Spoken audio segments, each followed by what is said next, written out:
Bonjour et bienvenue dans ce nouvel podcast dans lequel nous allons aborder la peur. Mais pas n'importe quelle peur. Avez-vous déjà souhaité arrêter de fumer, changer de métier, déménager, quitter des personnes toxiques, quitter peut-être votre emploi ou vous lancer dans un projet professionnel ou personnel? Qu'est-ce qui vous en a empêché ou qu'est-ce qui vous a freiné? Vous savez, le changement fait peur et c'est tout à fait naturel. Le changement n'a jamais été quelque chose de facile, car il demande un réapprentissage et une adaptation de quelque chose de nouveau. Ça demande beaucoup d'efforts, beaucoup d'énergie. Que ça soit changer de travail, de maison, de ville, de pays, de partenaire, changer ses relations, ses habitudes. Cela peut représenter une vraie épreuve qui finalement nous fait stagner dans ce que l'on connaît déjà très bien. Même si cela ne nous convient pas, on stagne, on reste. Le fait de connaître nous rassure. Malheureusement, lorsque l'on s'enferme dans ces croyances limitantes dues au changement, on s'en emprisonne. Et alors on attend l'insupportable au lieu de changer. On attend de ne plus avoir le choix que de changer. On attend d'être collé face au mur et de ne plus avoir d'autre solution pour s'en sortir que d'être obligé de changer. Vous savez, une croyance d'ailleurs qui peut s'avérer très limitante est bien celle qui dit « On sait ce que l'on quitte, mais on ne sait jamais ce que l'on retrouve. » Je pense que vous l'avez déjà entendu ou même utilisé dans votre quotidien, cette fameuse phrase « On sait ce que l'on quitte, mais on ne sait pas ce que l'on retrouve. » Alors, qu'est-ce qu'exactement cette peur du changement ? La peur du changement est un mécanisme psychologique naturel chez l'être humain qui permet de conserver ce qui est acquis et nous protéger d'une certaine manière de l'inconnu ou du danger qui pourrait en découler. La résistance au changement reste quelque chose d'ancré dans une logique de méfiance spontanée envers toutes les formes de situations incertaines ou imprévisibles. Donc vous voyez, c'est quelque chose de naturellement ancré chez nous, dans notre subconscient. Et notre conscience ne vient que rajouter des justifications. Pendant mes accompagnements, je me suis cependant rendu compte que le problème se pose dans le cas où on est en face de personnes qui sont en souffrance psychologique, ou la présence d'un mal-être qui nécessite la mise en place de changements tels que le changement d'un emploi ou les changements de certaines habitudes alimentaires ou comportementales. Et dans ce cas-là précis, l'esprit est capable d'accepter et de tolérer des choses difficiles afin d'éviter d'être confronté au changement. Et cela de manière pratiquement inconsciente. C'est le cas par exemple pour les femmes battues. Souvent on peut entendre des réflexions incroyables qui disent « mais pourquoi elle ne part pas ?» Parce que c'est beaucoup plus compliqué que ça. Je vais vous donner un exemple qui va parler à pratiquement tout le monde. L'exemple le plus flagrant et celui qui parle à une majorité de personnes, c'est bien la difficulté de quitter son CDI. Oh, le Saint Graal! On nous met depuis toujours, vous savez, cette pression incroyable sur l'obtention de cette chose incroyable qu'est le CDI. Donc forcément, une fois obtenu, on s'y accroche. Cependant, quelques années après, ce travail ne fait plus trop de sens. Ou peut-être que l'environnement dans lequel on est devient nocif. Les conditions physiques ou psychologiques sont très lourdes. Parfois même, au cours de notre évolution, on évolue différemment et on aspire alors à un moment donné à d'autres horizons. Peu importe, la finalité reste la même. On est malheureux. Ça se manifeste comment ? On se sent de plus en plus fatigué physiquement et psychologiquement. On est à fleur de peau. On réagit de manière surdimensionnée.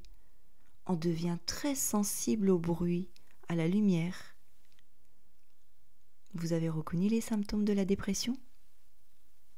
Eh oui, alors forcément, soit on est quand même dans la capacité de prendre un petit peu de recul, de constater que notre comportement est proche du burn-out, de conclure que quelque chose ne va pas et de mettre en place des actions pour nous en sortir, soit malheureusement on continue à subir, jour après jour, jusqu'à ce que notre corps parle à notre place.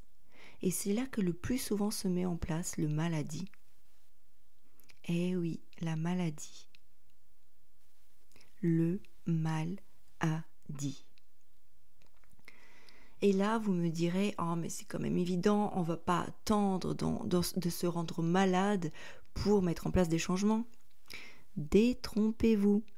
Ce n'est pas chose facile, je vous l'ai déjà dit, car le conscient est là pour nous empêcher d'affronter cette peur du changement.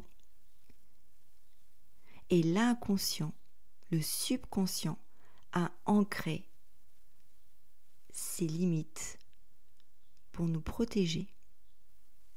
Toutes les raisons deviennent alors bonnes pour s'accrocher à ce que l'on connaît déjà. Vous savez, certaines personnes commencent à automatiser leur fonctionnement, à agir sans même y penser. D'autres encore se persuadent que la seule solution qui se présente à eux, c'est de rester là, ils n'ont pas d'autre choix. Souvent également, c'est beaucoup plus facile de se persuader, de s'auto-persuader, que tout ça est la cause d'une tierce personne. C'est de sa faute si j'en suis là, c'est de sa faute si je suis malheureux.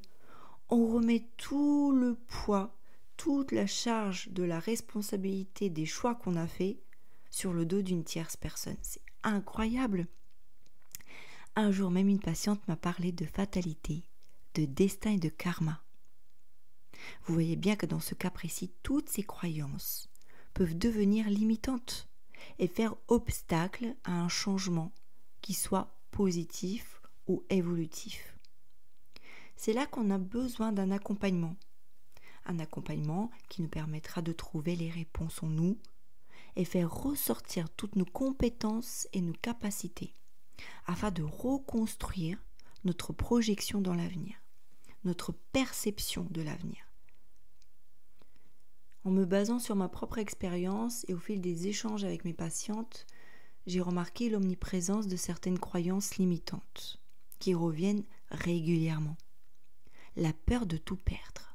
Oh, j'ai peur de tout perdre. C'est sans aucun doute la raison qui revient le plus souvent. Souvent, j'ai tendance à poser la question « Et qu'est-ce que tu vas gagner avec ce changement-là ? Qu'est-ce que ce changement va t'apporter ?» Vous voyez la différence de cette nuance ? Pour notre esprit, la perte a un point immense. Alors parfois, juste en parlant de gain, cela peut changer énormément de choses dans notre perception.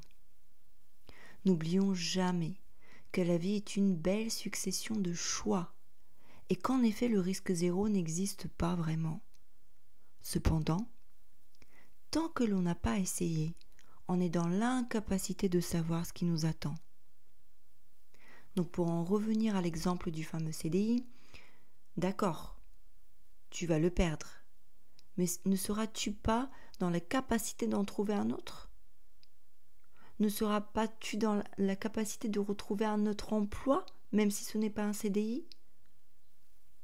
Est-ce que la notion de CDI est si importante pour toi ? Qu'est-ce qu'elle t'apporte, cette notion de CDI ? Vous voyez, se poser les bonnes questions est essentiel pour se comprendre et pour se préparer et anticiper toutes les situations qui pourraient se présenter. Comme j'aime le dire et redire, à chaque problème, sa solution. D'ailleurs, souvent, on en a plusieurs des solutions, mais déjà, si on arrive à en trouver une qui nous convienne, c'est déjà incroyablement bien.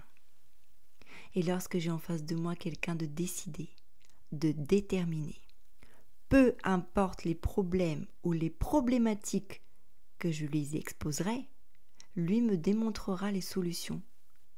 Est-ce que vous voyez la différence ? Vous allez avoir en face de vous deux parts.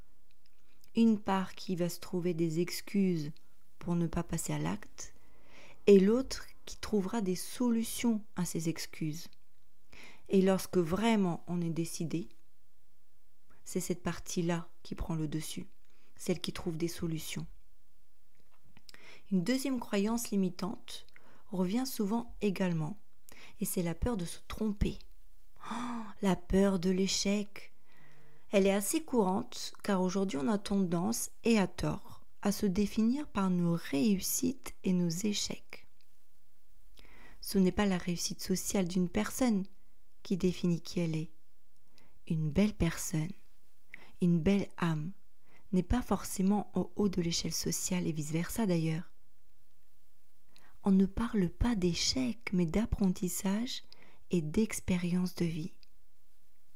Quelle chance de pouvoir essayer de nouvelles choses, quelle chance de pouvoir apprendre tous les jours. Et même si elles n'aboutissent pas comme vous l'auriez souhaité, c'est incroyable d'avoir essayé. C'est incroyable d'avoir tant appris au cours de ce processus. Il faut énormément de courage et beaucoup de travail, beaucoup d'audace pour oser ce que la majorité n'ose pas et n'oseront jamais. Soyez fiers d'oser, soyez fiers de vous, apprenez à être fiers de vous. Reprenons alors l'exemple du CDI. Je quitte mon CDI pour autre chose. Et cet autre projet tombe à l'eau. Je me retrouve sans rien. Sans rien ? Vraiment ? Ou te retrouves-tu avec une expérience professionnelle et des compétences supplémentaires à mettre en avant ? Bon, maintenant, plus qu'à choisir ou postuler à quel poste pour être en adéquation avec toi et ce que tu souhaites faire désormais. Tu es encore plus riche qu'avant. Un autre point de réponse qui revient aussi quand je pose la question, mais pourquoi tu restes dans cet environnement destructeur ? Et là, la réponse est, j'attends le bon moment. J'attends le bon moment. Qu'est-ce que j'ai pu utiliser cette phrase dans mon passé ? D'ailleurs, c'est ça qui m'a empêché de faire plein de choses. J'attends le bon moment. Vous aussi, vous avez tendance à attendre le bon moment ? Si vous attendez le bon moment, vous êtes peut-être perfectionniste ou alors vous procrastinez en remettant au lendemain, peu importe. Il n'y a jamais vraiment de bon moment et vous le savez. On prépare en effet les changements pour mieux anticiper toutes les situations qui pourront se présenter, mais une fois que tout est planifié, il faudra pouvoir se lancer. Et ça, c'est autre chose. Et enfin, un autre frein du changement, c'est le fameux « j'ai peur de regretter ». Oh là là là là, et si je regrette ? Souvent, c'est à ce moment-là que je pose une question très simple. Que pourras-tu regretter et que tu ne seras pas en capacité de retrouver ? Que pourrez-vous regretter et que vous n'êtes pas en capacité de retrouver ? Il est important de se rappeler que c'est normal, tout à fait normal d'avoir peur, et encore plus du changement et de l'effort d'adaptation que cela demande. On doit se réadapter à un nouvel environnement, à des nouvelles personnes, à un nouvel emploi, à gérer notre stress et notre temps de manière différente, apprendre à nouveau des choses que l'on ignore, que ce soit sur les autres ou sur soi-même, et ça demande de l'énergie et du temps. Cependant, il y a des moments dans une vie où le changement s'impose à nous. Et même si le début est anxiogène, tout rentre en place progressivement. Et pour mieux vivre ce genre de situation, je vous conseille de vous préparer au mieux à toutes les éventualités, à vous poser les bonnes questions et apprendre à relativiser et sortir de vos croyances limitantes qui pourraient présenter un frein à votre évolution. N'oubliez pas qu'on n'est jamais vraiment prêt. Cependant, on a une incroyable capacité d'adaptation, d'apprentissage, et nous sommes libres de choisir. Ne soyez jamais prisonnier dans votre vie de quelque chose qui vous emprisonne, qui vous empoisonne, surtout quand c'est vous-même qui vous créez cette prison. Soyez maître de votre vie, de vous-même. Personne n'est au-dessus de vous. Personne n'est mieux que vous, ni par son statut social, ni par son statut professionnel. Vous êtes des êtres humains qui méritent le respect et la prise en considération nécessaires pour vous épanouir sereinement et sainement. Je reste à votre écoute, je vous envoie énormément d'amour et de courage et je vous dis à très bientôt.